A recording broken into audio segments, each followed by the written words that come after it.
একজন খ্রিস্টান মৃত্যুবরণ করলো, তাকে অনৈতিক কাজের জন্য তাকে রোম সম্রাট তাকে শাস্তি দিল, তাই সে মৃত্যুবরণ করলো।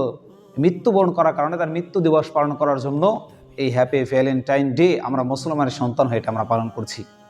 তারা তো খ্রিস্টান ছিল, তারা নয় পালন করতে পারে, কিন্তু আমি আপনি একজন মুসলমানের সন্তান, আমরা তো কখনোই পালন করতে পারি না। আমাদের তো ইমানই থাকে। ভ্যালেন্টাইন ডে এই দিনটির ব্যাপারে কোরআন হাদিস কি বলে এই বিষয়ে আজকে আমরা আলোচনা শুনবো ইনশাআল্লাহ। দেখেন, এই হ্যাপি ভ্যালেন্টাইন ডে এই দিনটির ইতিহাস খুবই মারাত্মক। এটা হচ্ছে ইহুদি খ্রিস্টানরা তারা এই দিনটিকে পালন করে, কিন্তু আজকে আমরা এই দিনটিকে মুসলমানের একজন সন্তান হয়ে আমরা এই দিনটিকে পালন করে উদযাপন করে থাকি। দেখেন, এর ইতিহাস খুবই মারাত্মক একটি ইতিহাস সম্পর্কে আমরা একটু ধারণা নিয়ে এরপরে আমরা সামনে আলোচনা শুনবো ইনশাআল্লাহ। দেখেন, এই হ্যাপি ভ্যালেন্টাইন ডে এই দিনটির ইতিহাস, সংক্ষিপ্ত ইতিহাস আপনাদের সামনে তুলে ধরছি। 269 খ্রিস্টাব্দে আপনার ইতালির রোম নগরীতে সেন্ট ভ্যালেন্টাইন নামে একজন ধর্মযাজক, ধর্মপ্রচারক এবং চিকিৎসক একজন ব্যক্তি ছিলেন। তিনি মানুষদের নিকটে ধর্ম প্রচার করতেন এবং পাশাপাশি চিকিৎসক একজন ছিলেন। তিনি মানুষদেরকে চিকিৎসা করতেন।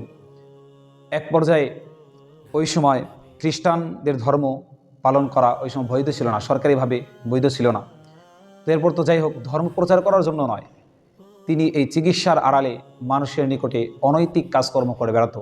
তিনি মানুষদেরকে চিকিৎসা করত, মহিলাদেরকে চিকিৎসা করত, কিন্তু তার একটাই দাবি ছিল, সে চিকিৎসা করবে কিন্তু তার সাথে রাত্রি যাপন করতে হবে, বেহায়াপনা করতে হবে, নির্লজ্জমূলক কাজকর্ম করতে হবে। এই শর্তে মানুষদের নিকটে চিকিৎসা করত। এটা যখন ব্যাপক আকার ধারণ করে ফেলে, তখন আপনার তৎকালীন যিনি রোম সম্রাট ছিলেন ক্লডিয়াস তাকে গ্রেফতার করার জন্য আইন জারি করেন।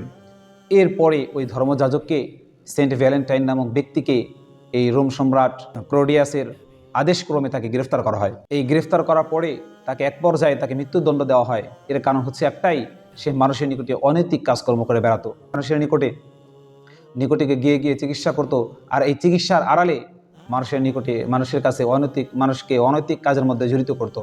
বিশেষ করে আমার মা বোনেরা যারা আছে তাদেরকে বিভিন্ন প্রকারে আপনার নির্লজ্জতামূলক কাজ করত, তাদের সাথে বেহায়াপনা কাজ করত, তাদের সাথে জিনা ব্যভিচার করত।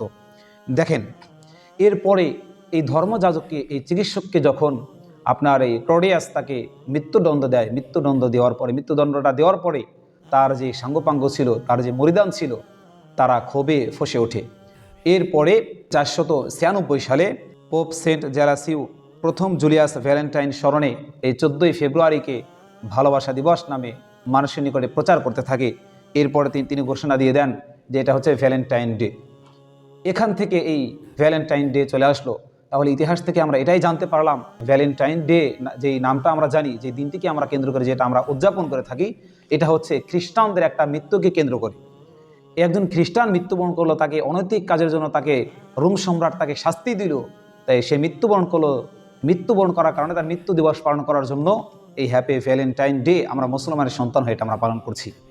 তারা তো খ্রিস্টান ছিল, তারা নয় পালন করতে পারে, কিন্তু আমি আপনি একজন মুসলমানের সন্তান, আমরা তো কখনোই পালন করতে পারি না, আমাদের তো ইমানই থাকবে না।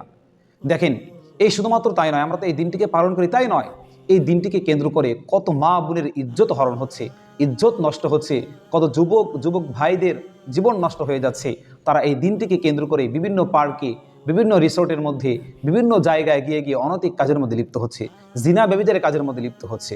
আজকে যুবক ভাইয়েরা তারা নিজের স্বার্থটুকু বোঝে না। যে সমস্ত যুবক ভাইয়েরা প্রেম করা শেখা খেয়েছে, তারা পর্যন্ত রাস্তায় ঘুরে বেড়াচ্ছে আজকের এই দিনটিতে।